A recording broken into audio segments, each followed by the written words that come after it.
এখন জবাই করা, বন্টন করা, খাওয়া, যে বিষয়টা রয়ে গেছে এখানে কালামুল্লাহ শরীফ, ওনার মধ্যে ইরশাদ মোবারক করা হয়েছে। আল্লাহ পাক বলেন ফাকুলু মিনহা আতিমুল বায়স আল ফাকির, ফাকুলু মিনহা আতিমুল বায়স আল ফাকির, ফাকুলু মিনহা আতিমুল কানি' ওয়াল মুতার। দুইটা আয়াত বলা হচ্ছে। একটা বলা হচ্ছে আল্লাহ পাক বলতেছেন কুরবানি করলে পশুর গোশতগুলি তোমরা খাও, এবং যারা অভাবগ্রস্ত, বায়স আল ফকির, বায়স আল ফকির অর্থ হচ্ছে অভাবগ্রস্ত যারা, এদেরকে দাও একটা। আরেকটা হচ্ছে কানি' ওয়াল মুতার। মুতার হচ্ছে যারা বেকুলভাবে, অর্থাৎ তারা খয়রাত করে, ভিখারি, এদেরকেও দিও।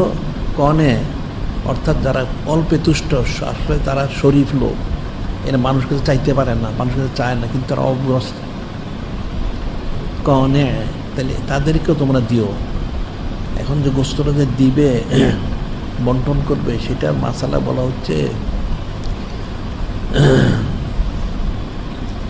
ইয়াস্তাহিবুত তাসাররুফু, ইয়াস্তাহিবুত তাসাররুফু সুলুসুন লিনাফসিহি, সুলুসুন হাদিয়াতুন, সুলুসুন লিল ফুকারা ওয়াল মাসাকিন, ওয়া ইন কানাত তাতাওয়া, ওয়া ইন কানাত ওয়াসিয়াতান ইয়াতাসাদ্দাকু বিজামিহা। গোস্তটা বন্টন করার জন্য মুস্তাহাব হচ্ছে, এটা কিন্তু ফরজ ওয়াজিব না, মুস্তাহাব। ইয়াস্তাহিবুত তাসাররুফু, বন্টন করে, সুলুসুন লিনাফসিহি, 3 ভাগের 1 নিজের জন্য, সুলুসুন হাদিয়াতুন, 3 ভাগ হাদিয়া দিবে মানুষকে, সুলুসুন লিল ফুকারা ওয়াল মাসাকিন, আর 3 ভাগ গরিব মিসকিনকে দিবে। ওয়াইন কানাত তাতাওয়া, যদি এটা কোরবানি হয় স্বাভাবিক, আর ওয়াইন কানাত ওসিয়াতান, যদি ওসিয়ত হয়, ইয়াতাসাদ্দাকু বিজামিহা, আর ওসিয়ত হলে পুরোটাই দান করে দিতে হবে। এখন এই যে মুস্তাহাব যে বলা হচ্ছে, এটার কারণে কিন্তু মানুষের মনে করে 3 ভাগ হয়তো দিতে হবে না, 1 ভাগ দিতে হবে। এটা শহরে হয়তো খুব একটা নাই, কিন্তু গ্রাম দেশে এরা সবাই কোরবানি করলে 3 ভাগ 1 ভাগ তারা নিয়ে যায়, কিন্তু এটা কিন্তু নেওয়াটা শরীয়ত সম্মত না।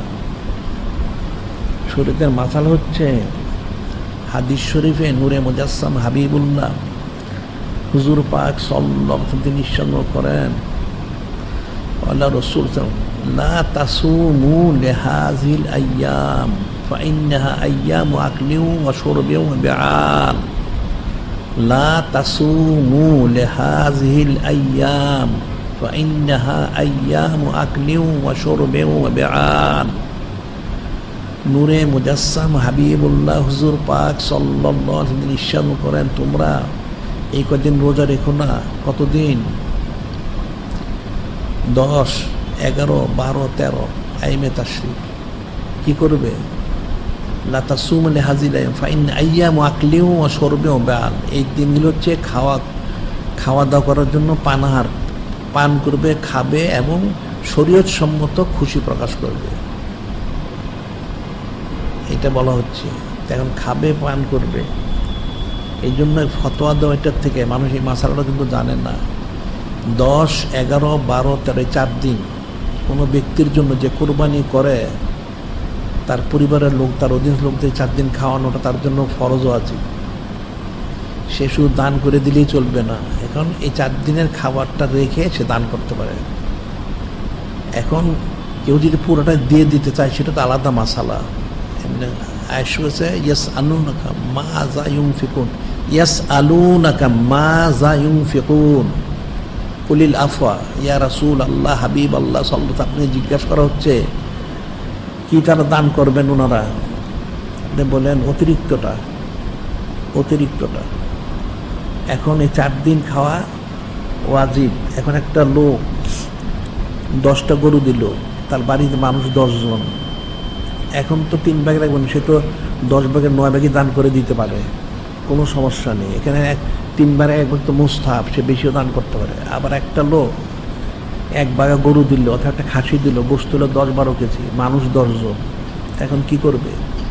এখন যে সে 3 ভাগের 1 ভাগ হাদিয়া দিয়ে দেয়, 1 ভাগ দান করতে থাকবে 3 কেজি, 3 কেজি তো একদিনে তার খাবার হবে না, তাহলে দান করবে কীভাবে? এই ক্ষেত্রে তার জন্য তার পরিবারকে আগে খাওয়াটা তার জন্য ওয়াজিব, ফরজ। তারপরে যদি সম্ভব সে দান করুক, তার পরিবারের লোকজন যদি রাজি হয় যে হ্যাঁ ঠিক আছে আমরা রাজি আছি, সব দান করে দেন, তাহলে সেটা আলাদা মাসালা। যেটা বলা হচ্ছে নূরে মুজাসসাম হাবিবুল্লাহ হুজুর পাক সাল্লাল্লাহু আলাইহি আস-সাকিউ আও কারীম হাবিবুল্লাহ অলকানা ফাসেকা আল বাখিলু আদুল অলকানা আবেদা। বকিল হচ্ছে আল্লাহ পাক ওনার শত্রু, আর সকি বা করিম দানশীল আল্লাহ পাক ওনার বন্ধু, যদিও সে ফাসেক হোক না কেন। এখন কেউ যে দান করে সেটা তার এখতিয়ার, কিন্তু এটা কিন্তু হুকুম না। শরীয়তের হুকুম হচ্ছে কমপক্ষে সে যা কোরবানি করলো যদি করে থাকে তার সামর্থ্য অনুযায়ী এই তার পরিবারবর্গকে এই 4 দিন খাওয়ানো। এরপর অতিরিক্ত গোস্ত যদি হয় তাহলে সে দান করতে পারে, অন্যথায় কিন্তু দান না করলেও তার চলবে। এখানে 3 ভাগের 1 ভাগ দান করা, 1 ভাগ হাদিয়া দেওয়া, এটা মুস্তাহাব না, এটা সবার জন্য না। এই মাসালাটা বুঝতে হবে। এরপরে বলা হচ্ছে গোস্তগুলি এখন যারা একা কোরবানি দেয় সেটা তো আলাদা মাসালা, এখানে মাপামাপির কোনো প্রয়োজন নেই। কিন্তু যখন শরিকদার থাকে, একটা গরুতে 5 জন 7 জন শরিকদার থাকে, তখন পশুটাই এই গোস্তগুলি মাপতে হবে, মেপে পাল্লা দিয়ে বন্টন করতে হবে। অন্যথায় অনুমান করে ভাগ করলো, কেউ মনে করলো এটা ছোট এটা বড়, এরকম মনে করলে কোরবানি শুদ্ধ হবে না।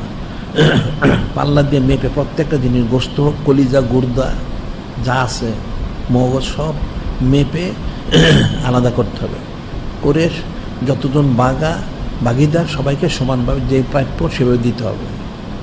এখানে অনুমান করে দিলে কোরবানি শুদ্ধ হবে না। আর এরপর